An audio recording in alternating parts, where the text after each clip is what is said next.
My name is Jillian Taylor. I'm 26 years old.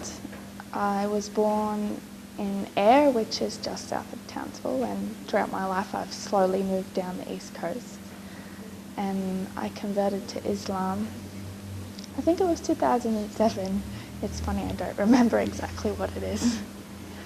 My family, I have a brother and a mother and a father, as you do.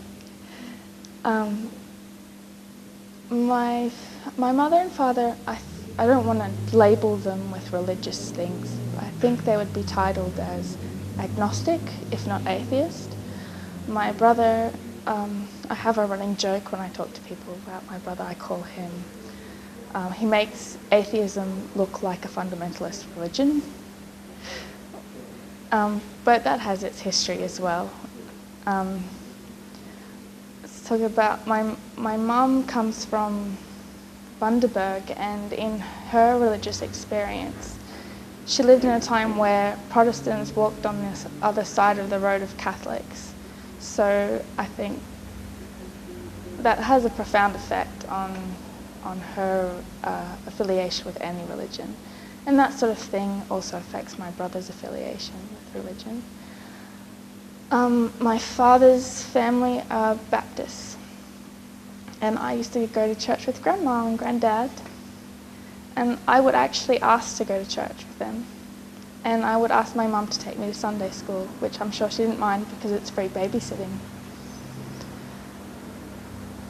So throughout my life, I actually reached out for a religion. Well, Christianity was there, and I went to an Anglican school, and as part of that schooling system, you do attend church, and the Christians who do so take the communion, and that intrigued me, and that kind of thing. And so I grew up to be Christian, but I kind of hid my Bible under the bed and kept it, didn't talk openly about it too much with my family. But I think they knew that I liked religion. And when I went to Spain and got to see what the Catholics do, and that was nice. Knowing about Islam, I think, can be broken down into different sections. There are times that I clearly didn't know about Islam or about Muslims. I think as a kid, and I only realise this now that I've converted, I used to drive past, on the way to school, on the bus, the mosque from Mackay. Every day I'd drive past the mosque. Didn't know it was a mosque. Thought it was a Masonic lodge. It was the moon. I thought it was the same as that thing. And they would have gatherings and stuff, and I just thought, well, that's just a community group. But yeah, now that I've converted, I realise it's a mosque. And when I went to a Christian school, an evangelical Christian school, when I finally moved down to Brisbane, and they spoke of a religion where Jesus was a prophet. I thought that was very believable, compared to what I thought was very complicated, a holy trinity of Jesus is the Son, but he's also God, and that I thought, well, that's understandable that people can believe that. I don't know if my knowledge of Islam increased. I think when I went to Spain, I definitely understood about mosques and stuff because of the Islamic occupation of that area. There was clear evidence of the Islamic Empire there, and the school I went to organised trips to the mosque and spoke about needing to cover when you were there. While I was in Spain, September 11 happened, and I think that really sort of made it clear what Islam was. You could label these things now, like it wasn't just someone wearing a scarf and I don't know, maybe they were from Latvia or something, or from some Eastern Bloc country. But yeah, so I could say, well, that person's Muslim. Then it came into university where I began to meet Muslims. I also went to Indonesia near the end of my degree, and that was very interesting. I mean, I was woken up by the adhan and was quite annoyed by it because the mosque was just on the next block and it was very loud. But we also had a good friend who showed us around. Like, we would take her with us, and we would make sure that we stopped and she took time to pray, and we thought it was nice. We got to see the Muslims there. I was in Bandung at one of the universities there, and on Friday the girls would sit in groups and read the Quran. The guys would go off to pray. I remember one incident where I was in the office at the university, and this guy came in and he had like droplets of water all over his face and arm, and I'm like, I had just been very sick the day before, and I said, oh, do you have a fever? And he said, oh no, I just went and washed myself, because he just made wudu, like the cleaning process before you pray. I didn't know, I was so embarrassed. Also, I had a trip to from Bandung to Jakarta, which I think is about 2 hours, and the driver explained to me about Ramadan. And at the time, I thought it was like anti-Christmas, in the sense that here Christmas is very materialistic, and the idea of fasting appealed to me, as it was sort of like giving up material things and self-control and that kind of thing, which appealed to me as well. So I came to know a lot more about Islam while I was in Indonesia. But what sealed the deal for me was, I met a guy and he made Islam look like something that I could be a part of. When I was in Indonesia, I was like, oh, well, Islam's a very nice religion, but that's for those people, but I'm Christian. But the gentleman who is now my husband made it seem like something that I could do, and I found out that it kind of fitted more with what I believed as a Christian. I think as a Christian I was trying to fit Islamic beliefs about God into it, which didn't really work. Trying to fit Islamic ideas into Christianity, that is, which didn't work. So I found that Islam aligned more with my beliefs about God. And I found that prayer was quite, it was good to take that time out and remember God. So I kind of liked those sort of aspects, the ritual behind it, that you could go to when you needed it, to take time out and contemplate. When I decided to convert to Islam, I told the people I met through my husband that I wanted to do this, but I told them not to tell my husband, because to me it was so important that he wasn't my husband at the time too. It was important to separate my becoming Muslim from him, because no matter how wonderful I think he is, he's not worth waking up at 5 o'clock in the morning to pray. Really, he's not worth it. So I really wanted in my mind to separate my coming to Islam from him. So that's how I did it. I tried to keep it sacred. It only lasted like an hour. I think he knew what was going on.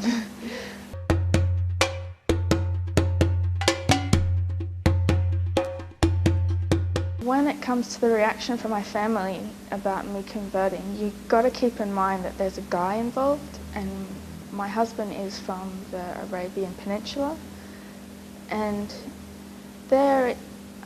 everybody knows the stories.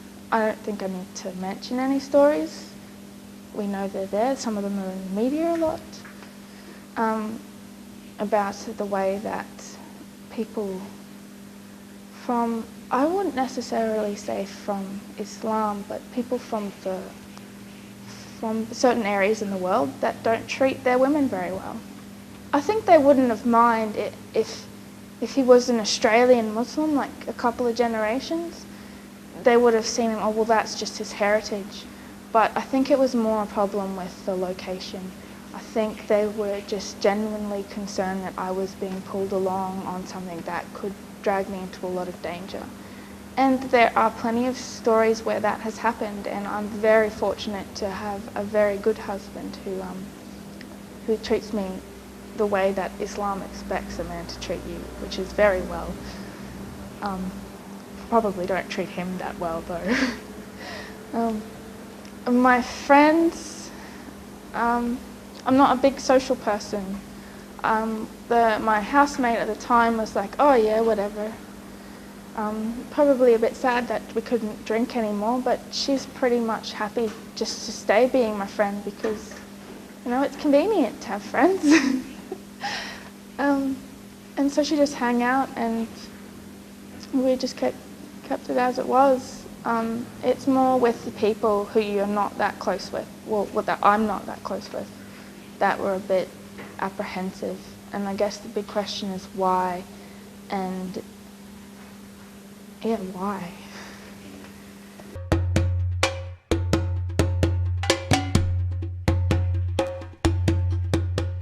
I don't think when you convert, you really realise how much it's going to change your life.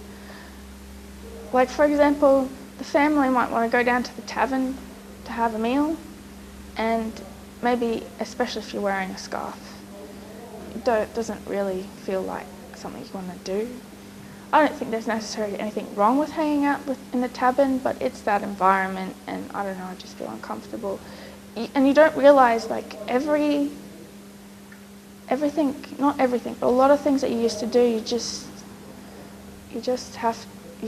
find that maybe you don't want to do that anymore, or it's not really acceptable for me to be there. I mean, it was easy to cut down on the drinking, and I think that was a good thing, and maybe some other things that I shouldn't have been doing, and that was nice. You do have to change the things you're doing, but it's not like so dramatic. It's just like, hey, let's go there. And you're like, well, no, really can't do that. Like, can't go down to Cavill Avenue in the middle of the night. That's not really kind of the good thing to do. Or night clubbing and dancing, that's kind of out of the question as well. Again, just a few things that you just, can't order this Caesar salad. I like Caesar salad. So restaurant choices. I love Chinese. Chinese serve a lot of pork.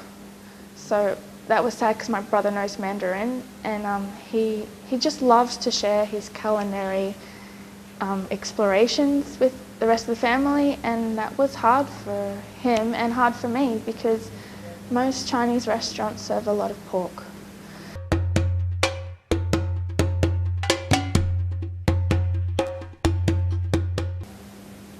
I remember thinking a lot at the time that I put it on about how I would cover to go to the mosque, but then I wouldn't cover anywhere else. So what's the point of covering at all? If somebody sees me at the mosque covered and then they see me at the shop uncovered, then I don't really get the point of covering at the mosque, except to pray. So I thought, well, you know, you go one way, you go the other. That's a very black and white view. Life isn't black and white, but so I put on the scarf, and now that the scarf is on, I think, why take it off? And there's problems with taking it off, and that's why I keep it on. Like, the scarf is a reminder to pray. It's easier to pray when the scarf is on.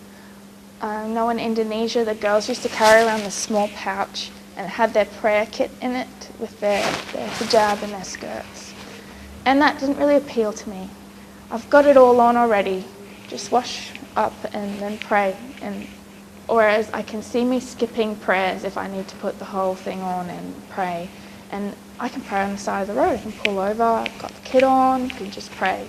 So, and people don't like it, but when people say this, but there is an identity thing behind the hijab. It reminds me that I'm Muslim.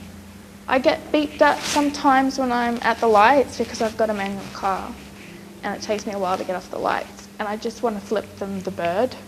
But I go, well, they'll never forget the day that a Muslim woman flipped them the bird.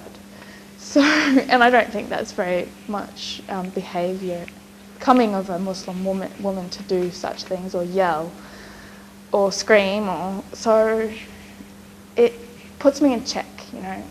I'm representing people and I need to behave the way that I want to represent them because they're great people.